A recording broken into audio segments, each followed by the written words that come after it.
Hi, welcome to my Midlife Playbook podcast. I'm Brian Schnorr, your host. And today, I've had the opportunity to sit down and talk to Jon Zweibruck. He's a personal trainer who I went to school with when I was learning how to be a personal trainer, and he's been training ever since. He's moved his way up, and he's got a ton of great information for us. So please stay with us, subscribe. The dog is going crazy as usual because I hit record and he knows it somehow. Subscribe to the podcast, subscribe to the YouTube channel. What you're about to hear is excellent information, whether you're just starting to work out or you've been working out and you're getting tired of your routine or you're not sure where to go with it. Jon Zweibruck has got some excellent information for all of us. So please stay with us. Here's my interview with Jon Zweibruck, personal trainer. Hey, Jon, how you doing? Good, Brian. How are you? Good, thanks. Good. So let's start with telling us a little bit about yourself. How long have you been a personal trainer? So, I've been a personal trainer roughly about 6 years now. I've been working in gyms though for probably right around 8 years. What was the driving force to get you into personal training? I've always been athletic, so it kind of always made sense to me, moving around and just getting to learn the body. And then I think the biggest thing that got me was, just kind of seeing my family not be the healthiest, make the healthiest of choices, right? And starting to struggle with that. And I wanted to make a change. I wanted to make a positive impact on their life. I've always wanted to help people. So it was kind of the perfect fit, being athletic and wanting to help people. It's kind of amazing too when you think about, without getting outside the scope of our practice, though, how many diseases and stuff can be avoided, right, by simply making a few little changes in lifestyle and moving more, right? Right. When it comes to overall health, a lot of people are used to now wanting a quick fix on health. And don't get me wrong, we all like quick fixes. Turnaround time's really fast and we like it. But your body's like a temple. You only got one of it, and you don't want a quick fix. You just don't want to slap something up. You want to build it. You want a nice strong foundation.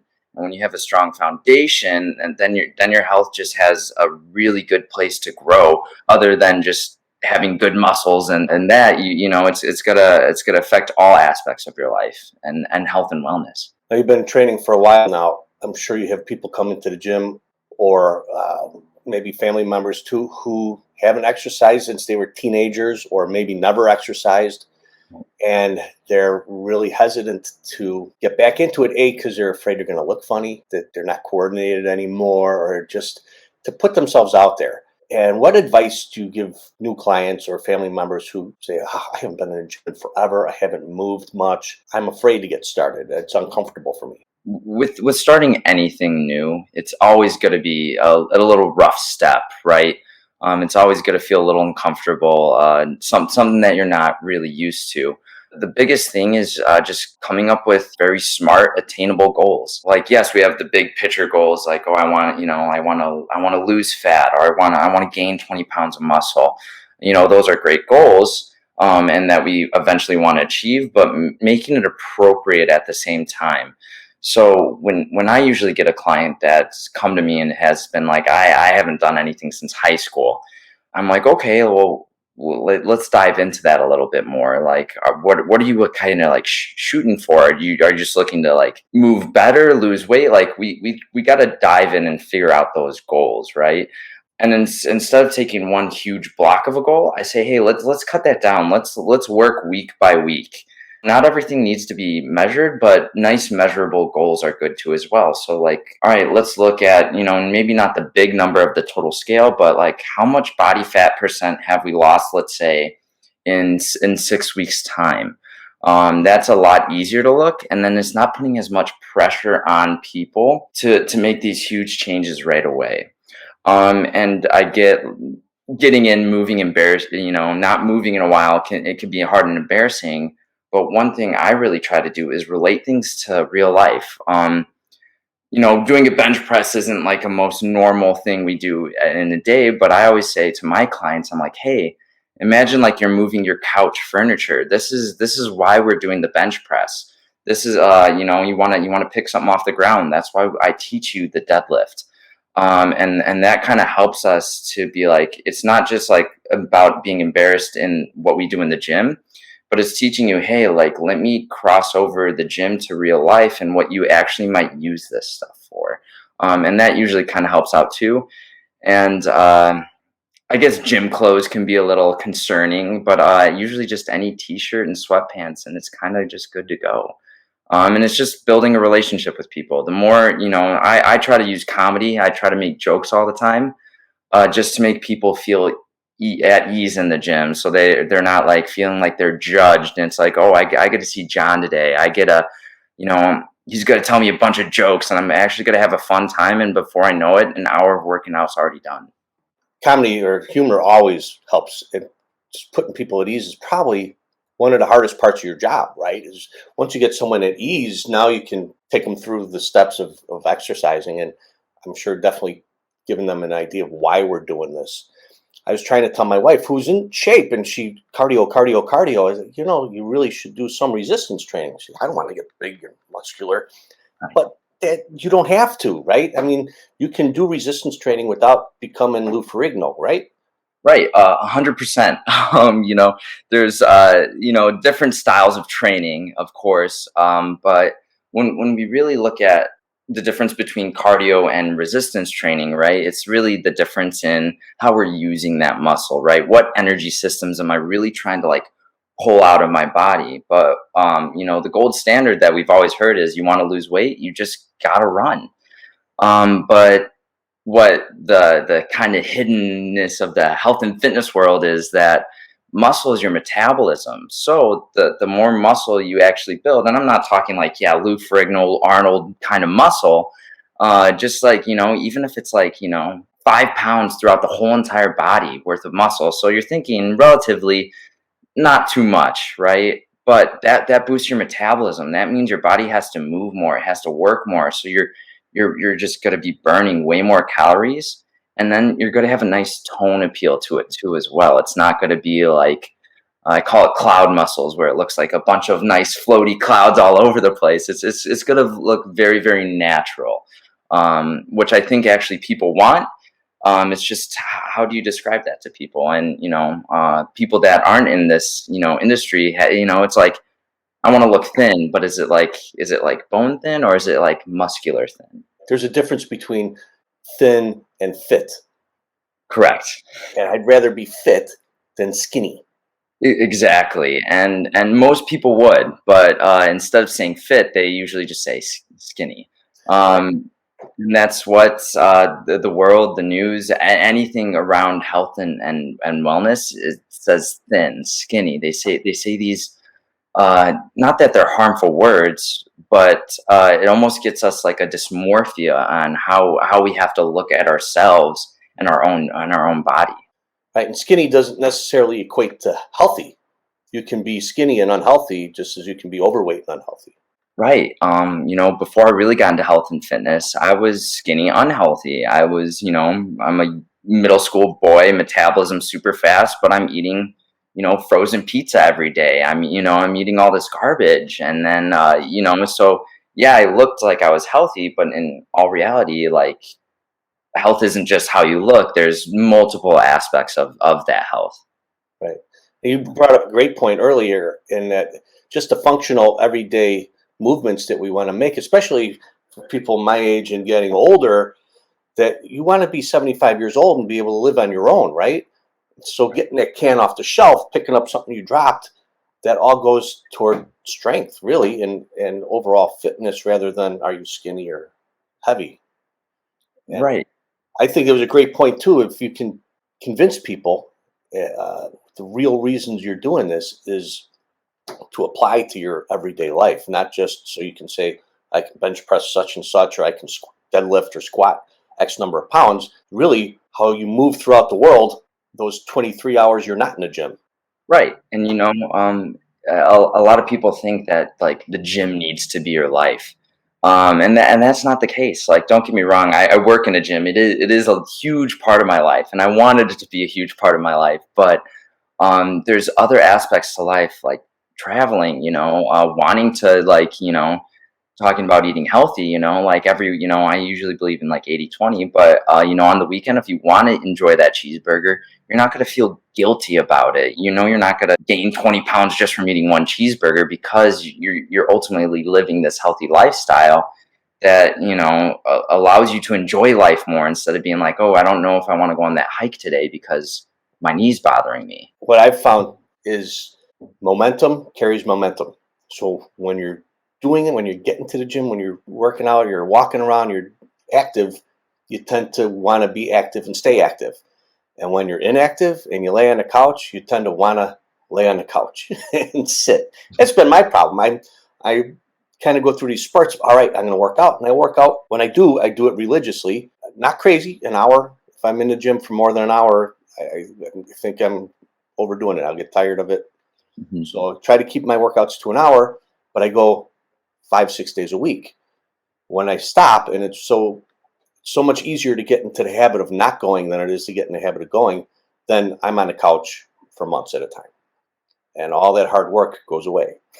Right. So how do you, as a trainer, get your clients to adhere to the program and come 3, 4 times a week and not get into that pattern of, well, I missed 2 or 3 weeks. Now it's hard to get moving again and kind of fall off the whole program. Everyone falls off. It's, as much as we'd like to think we can be perfect, we just can't. And it happens to the best of us. There's a week or two where I'll just be like, you know what? Maybe I won't do anything. But then it's like, oh, wait, it's my job. I should keep up with it.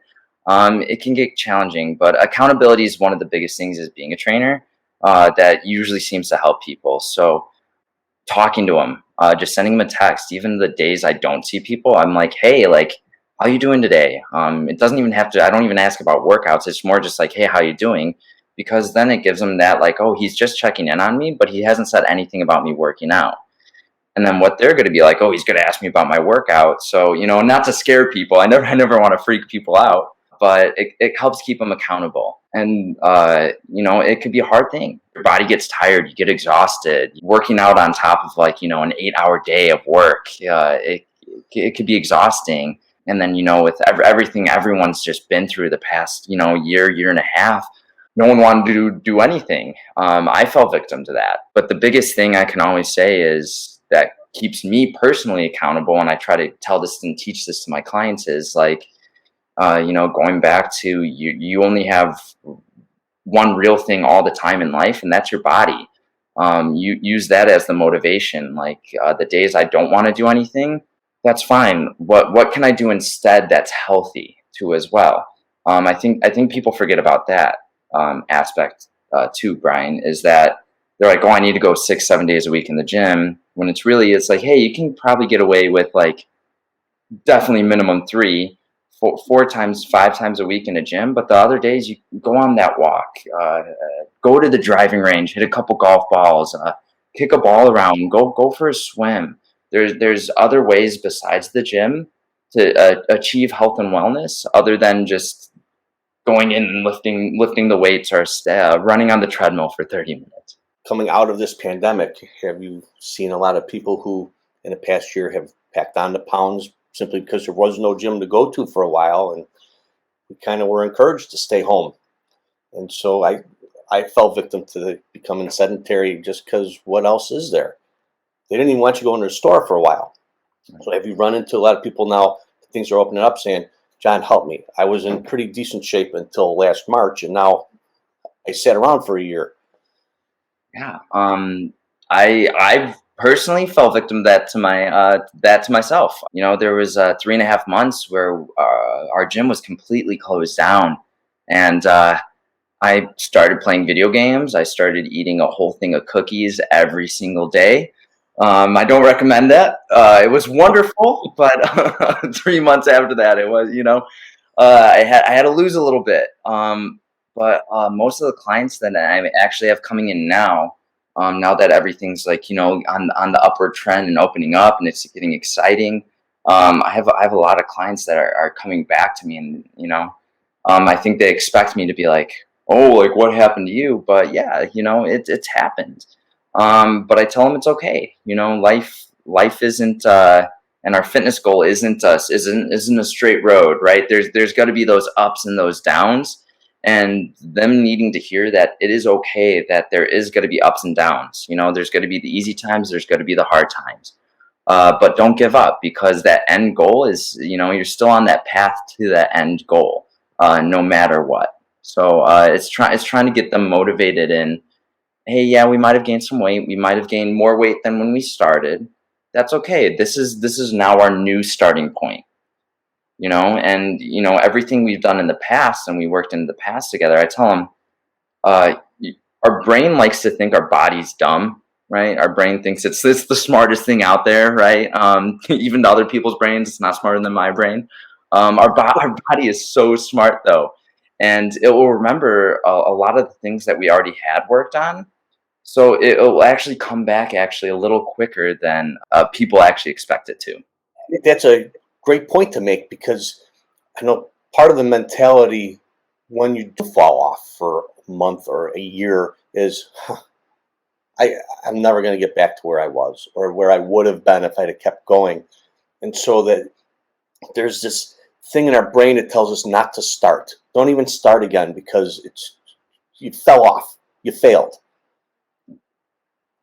But the point you just brought up is, yeah, all right, maybe you're not where you would have been if you'd have continued, but your body's going to remember it, and you'll get back quicker than, well, first of all, you're going to get back quicker than you would if you do nothing, right?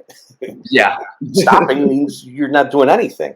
But our bodies do. It takes a little less time than you think, right, to get feeling better. And, you know what? Yeah, I remember this. Right. Yeah, I think that was an excellent point. Yeah, the first couple weeks you might be like, oh, I remember being this sore, crippling sore, where you're, walking around real stiff-legged, and everyone's like, oh, what happened? You're like, oh, I'm working out, and everyone's like, why are you doing that to yourself? And you're like, I don't know. It's wonderful. It's a wonderful feeling. But it will get back to normal. So instead of that, maybe let's just say 6-month time frame it took us to get somewhere, maybe it'll take us 4 months now to get there instead. So it's it's not like it's going to take 2 days and you're going to feel like, Captain America again, can do anything. But it will get better, and it will be faster than that initial time, and definitely way faster than not doing anything. Right, and there can't be an option. Doing Right. nothing, no matter what. What do you think are the biggest mistakes you've seen people make on their fitness journey? It's a great question. That's a really, really good question. Being too hard on themselves is one real big thing I've always found. We're always going to be our hardest critic. Even myself, I always look at myself. I'm like, oh, I did this wrong. So being too hard on yourself. Your body's only gonna do what it's gonna allow it to do. So through feeding it right, that's going to be a good thing, and giving that time to be able to recover too as well. A 24-hour recovery before I work on the same muscle group, all that stuff. That's one real big thing I see. And then another thing is comparing to other people. We're all humans. We're all very, very similar structures, but I'm always going to be different compared to even my brother. We're complete opposites in how we're built, how muscularly wise, and even the length of our muscles and how we work mechanically is different. So I can't compare myself to other people.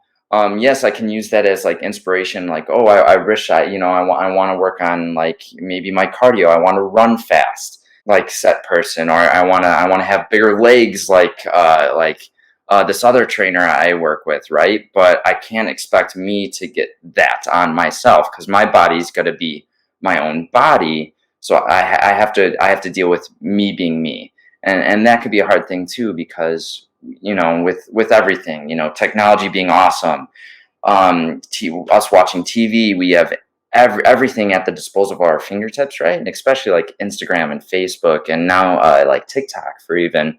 We see all these people and we're like, oh, I want to look just like that, which is a good thing to want, right? Is to hit those nice, good goals, but that's not going to be who you are. And that's where I have to tell people, I'm like, hey, I'm going to make you, right? I'll have a client that's like, hey, you know what? I want to look like Ryan Reynolds. And I'm like, okay, well, I can get you probably around like 90% there. And then they look at me and they're like, why only 90%? I'm like, well, I don't know if I could get your face to look like Ryan Reynolds, but I could try my best to get the rest of your body to look like that, right? So that's one of the biggest mistakes I usually see, and it's getting healthy isn't always the easiest thing, and that could be a mistake. Is like expecting it's going to be cupcakes and unicorns, right? When it's like, hey, it's a little bit of it's a climb. It's not the easiest thing. So I try to set my clients up for success by telling them like, hey, this isn't going to be the easiest thing we ever do, but if you don't give up, I'm never going to give up on you, and we'll get that body looking like Ryan Reynolds.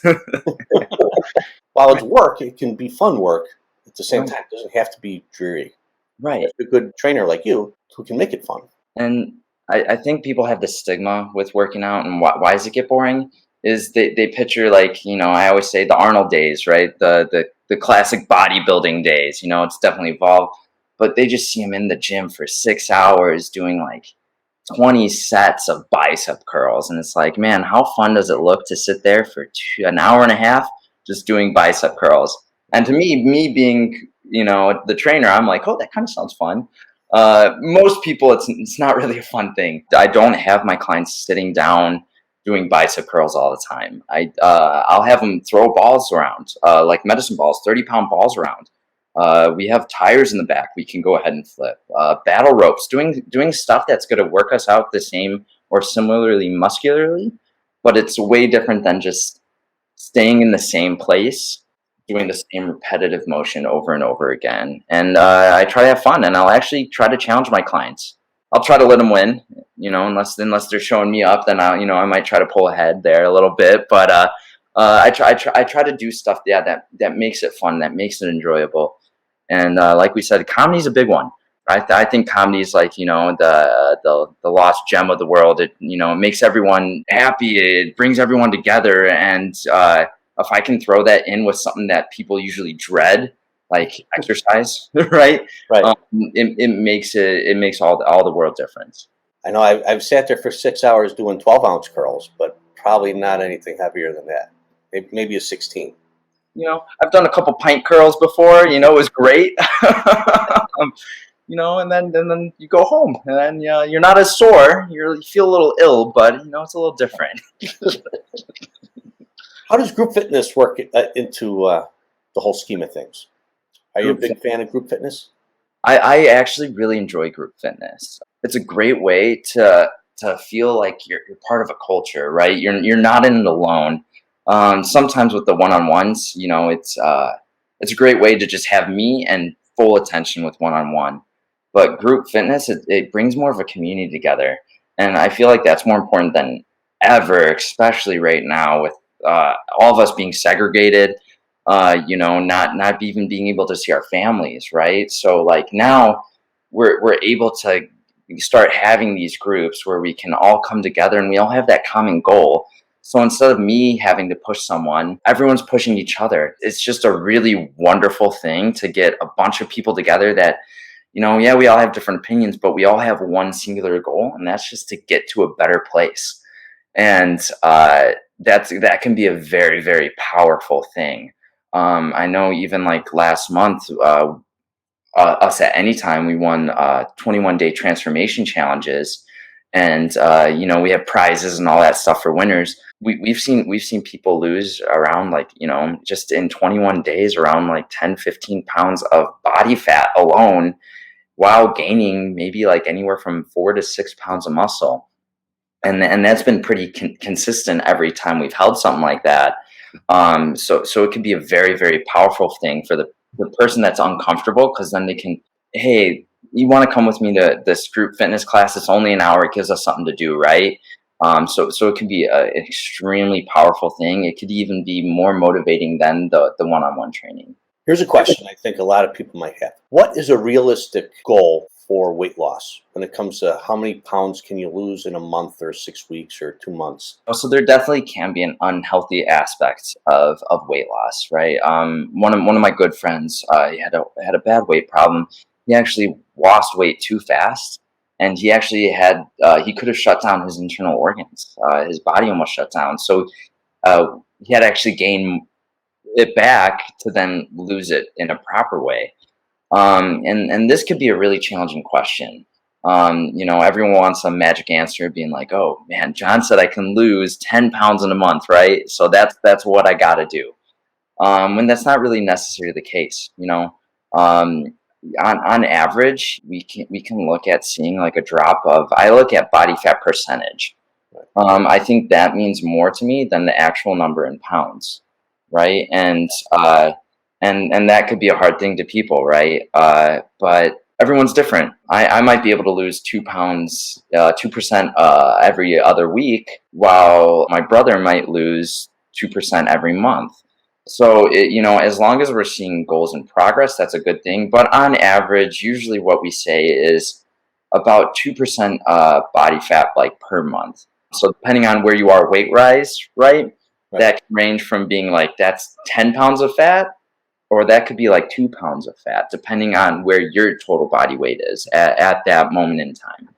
Everybody's different, and it seems to me like if you're heavier and you haven't moved much, that just by starting out, initially, you're going to drop quicker probably than you will after 2, 3 months of exercise, where, all right, now your body's getting used to moving.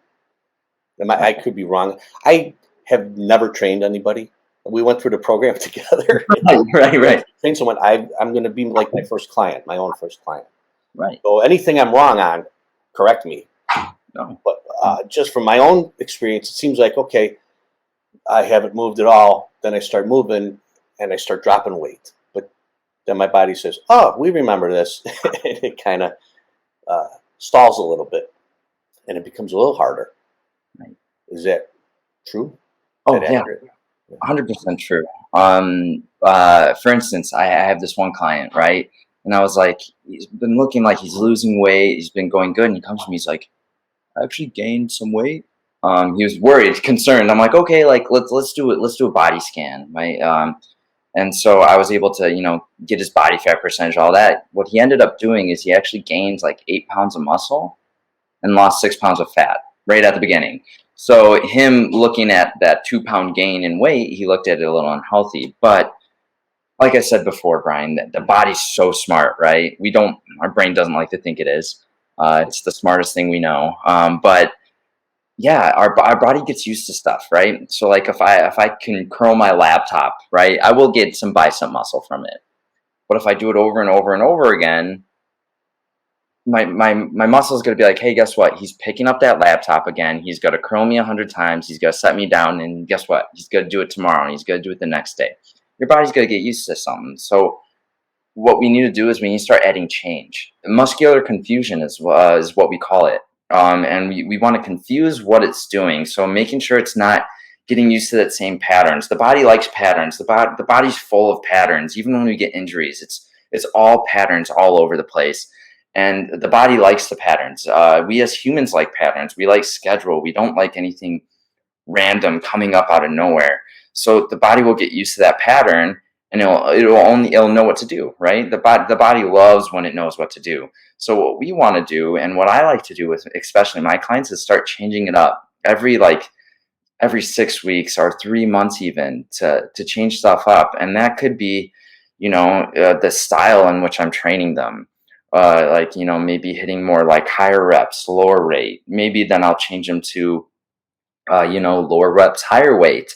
Maybe I'll start working on more like time under tension. So really taking it nice and slow when we're doing a movement compared to kind of just rushing things through. So yeah, I might not have changed the actual movement, but I've changed the style in which we're doing that movement, which the body's not going to get used to. So then it's going to have to change.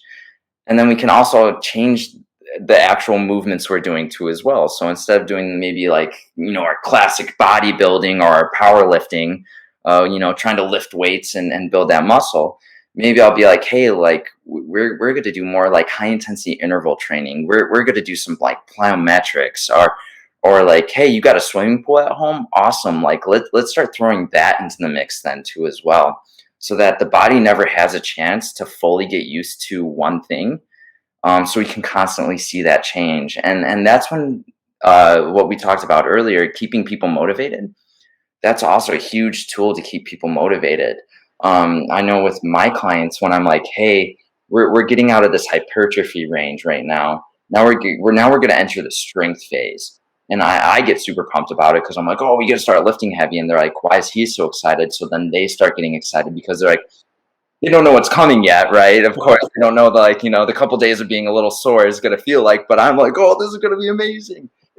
So that helps them, because then there's always something new, no matter what. And I'm pretty old school. I don't sometimes new things I'm not the greatest with, right? Like we like that consistency, the old.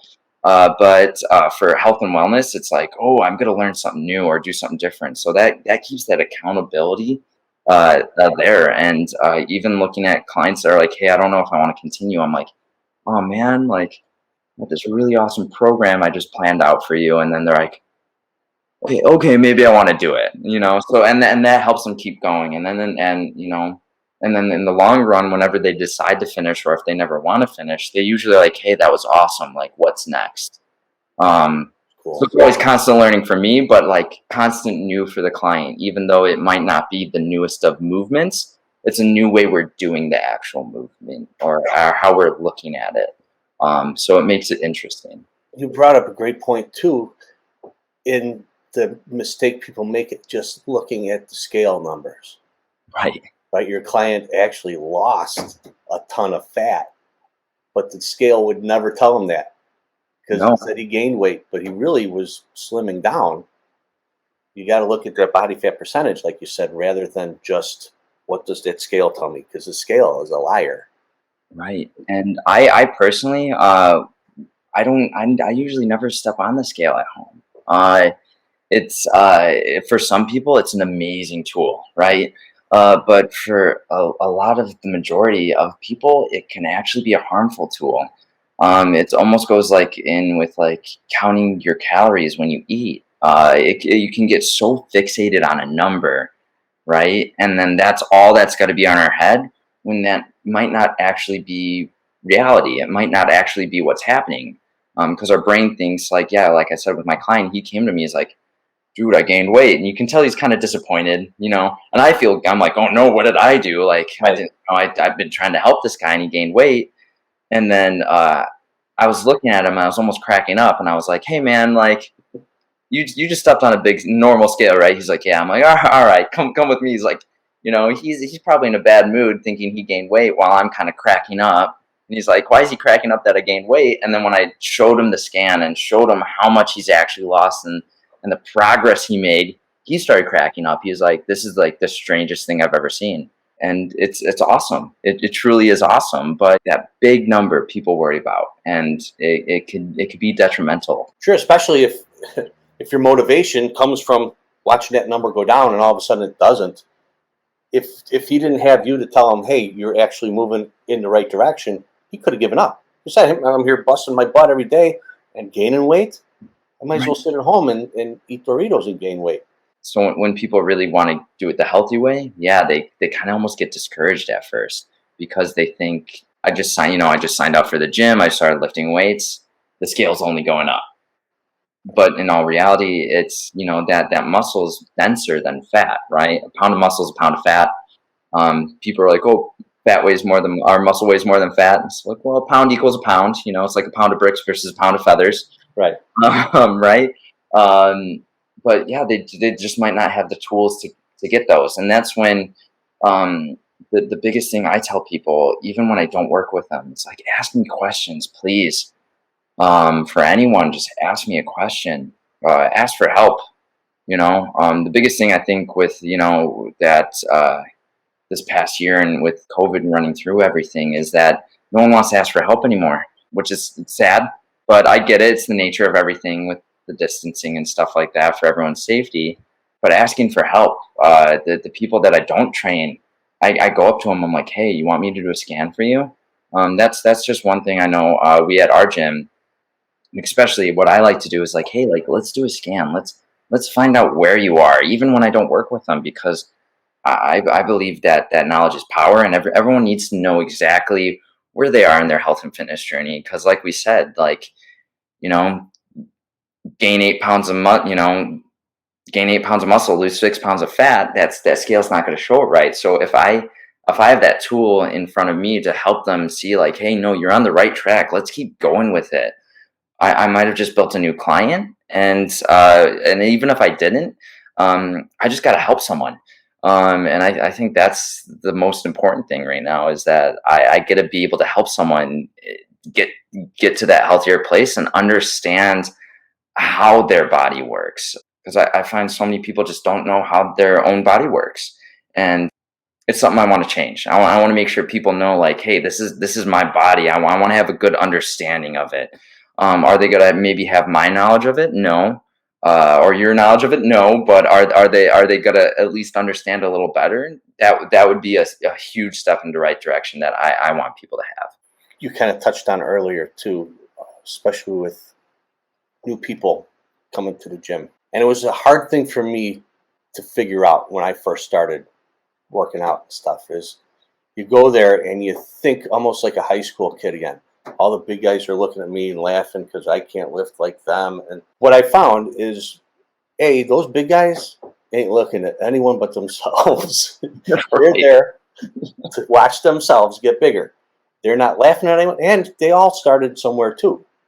At some point, they were not big guys yet. And they went and they worked. And they tend to have respect for anyone who's trying to get fit.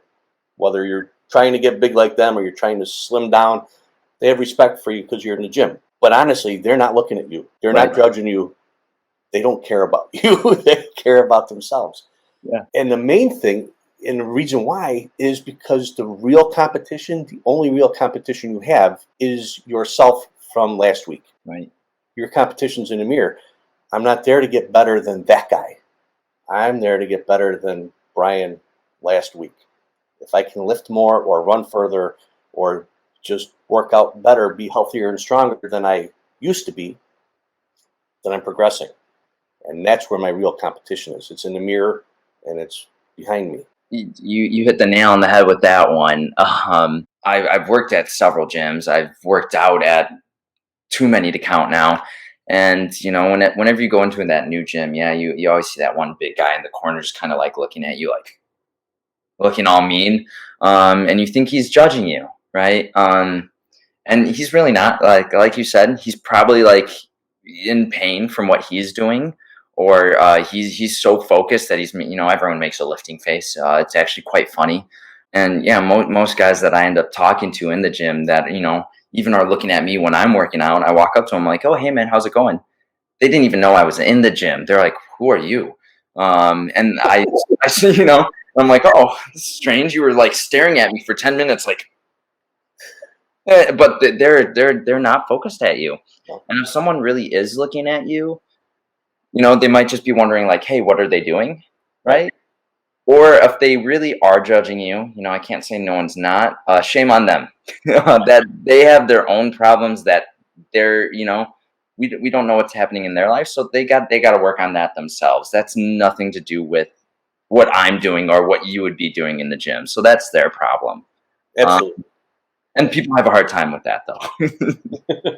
I think it happens rare. I mean, I'm sure it does, but just from my experience, and I'm usually thinking people are judging me.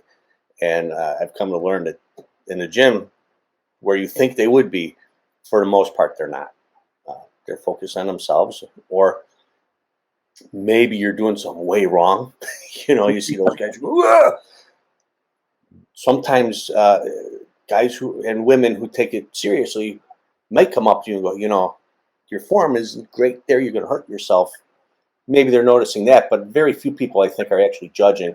He can't lift like I can lift, or she's fatter than I'm fatter. Right. I don't see that happening very often, even though it seems like it. Right. Your mind is your enemy too. It's our biggest enemy in the health and fitness industry is our own brain. So it's almost like listen to your own body, like I said before. our body's smarter sometimes, and our brain will overthink things, and we don't want to do stuff. We want to rest, right? So your brain will give itself every excuse in the book not to go to the gym anymore, right? And that's just one more excuse. Your brain's like, hey man, you know what? That guy might be judging me again. I don't want to deal with that today. I already have other stuff going on. I won't work out today. And then, next thing you know, it's 2 months later, and then I'm giving you a phone call like, "Oh, hey Brian, how's it going? I haven't seen you in a while, right?" A little windy out there, John. I don't know if I should come out. I see a cloud. Yeah, the cloud's kind of looking at me a little weird today. Yeah. It might rain. Yeah, so it could be. Motivation's a very hard thing. But just wanting to do it for yourself, it's hard. It's never going to be easy. But the sweetest fruit is never the easiest to get, right? So that's what we always got to remember too. That little hard work can go a very, very long way, and it doesn't have to be 0 to 100 right away. First step is literally walking out that door, going on a walk.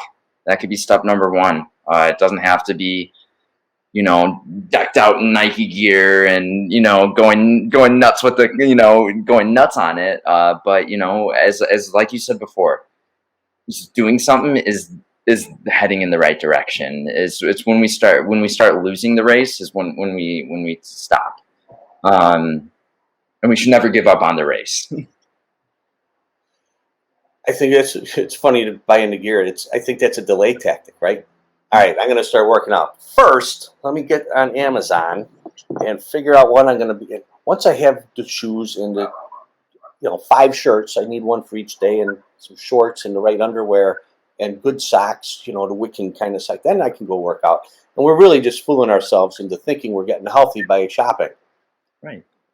But really, just throw on whatever, as long as it's comfortable and loose fitting, that you can move. You don't need anything expensive or special. You just got to go. Yeah. But you brought up starting out. Yeah. So here I am. I'm starting this podcast because I let myself go. I'm fat. I'm over 40, and I want to get back into it. So what advice do you have for me? I'm not trying to scam a free workout program. Just general advice on, okay, you're just starting out. You've been fit before, but it's been a while. What's the best way for me to start attacking this again and getting back into shape? So, it's not one angle on everything, right? We got to look at this from multiple different angles, right? The biggest one I say is all right, let's first work on just showing up to the gym. Starting to get the work in. And everyone sees on the social media is a huge thing with fitness now. Everyone sees these people working out what it seems for hours and hours, and they think they have to do that. It's no, if you just go in, do 30 minutes, 45 minutes at work at first, that just to get in and do something, that's usually the starting point is hey, let's just show up and do something. And if let's say you don't want to go to the gym, well, if you thought about the gym, you should probably then go to it. And then what I usually do is I just drive to the gym. I'll just drive there. And then that leaves me in a hard predicament. It's either I have to go into the gym and work out, or I have to turn my car all the way around and drive home. So at that point, I usually just go and work out and do a little something. So that's what we first start looking at, is just getting our times, getting our days into that gym. Then the next thing I look into is kind of hey, what are we feeding ourselves? What are we putting in our body? And it's only recommendations I ever tell people. But the first thing I always say is look at your portion control. Portions for most people eat usually pretty all right. It's not the worst, it's not every day I run into someone that says they drink, 12 Mountain Dews in a day or something like that. But it's working our portions. You using the plate to our advantage instead of mountaining up the mashed potatoes. It's no, let's work on serving sizes, and that starts helping on the fuel we put into our body, and making sure that we're getting the proper amount. We're not over fueling. We're not under fueling. And then with usually that good combo right there at first, that usually helps a lot of people really start diving into it. But then like the emotional aspect of it, the mental aspect of it is a whole nother ball game of it too as well. Finding that motivation, what we've been talking about. What is our drive? Everyone's got to have a different drive in life. So it's really kind of pinpointing like, hey, are you doing this for yourself? Are you doing this for family? Are you doing this for health? Are you doing this to you're sick, you want to get better? Like, really kind of finding that drive is going to really help us kind of get going into the gym. And it doesn't have to be anything big. It could be like, I don't want to pull out my back anymore, or I want to move my couch without feeling knee pain, or it could be uh, as easy as like I want to, I play music, I want to play my guitar, and I want to be able to hold my guitar up for 2 hours while I play for all these people. So it's just finding the right motivation for that set person, and really reminding them of like, hey, this is why we do it. This is, it's much bigger than what we always think it is for, right? So that little motivation, but we need to really find that. And then when we kind of add all three of those elements together, we really start getting to that successful program that everyone really wants. And it's unfortunate that just not everyone sometimes gets that successful program right off the bat. We're not perfect, we never will be, but so we can't always expect that perfect right away. But if we keep working on it and refining things, that's the thing. It's not just one thing. We always got to repolish, reshine, redo stuff, and that's what's kind of help. Will remotivate us. Like, oh, like, hey, I wasn't working on my balance and stability. I noticed that's been off. Let me work on polish that up again. And now that's going to help me with my strength training. Now that's going to help me with my cardio. And now that's going to help me with just living. So it's finding the right keys in the spider web, right? The right path to take to get that person to success. So it's not just one thing.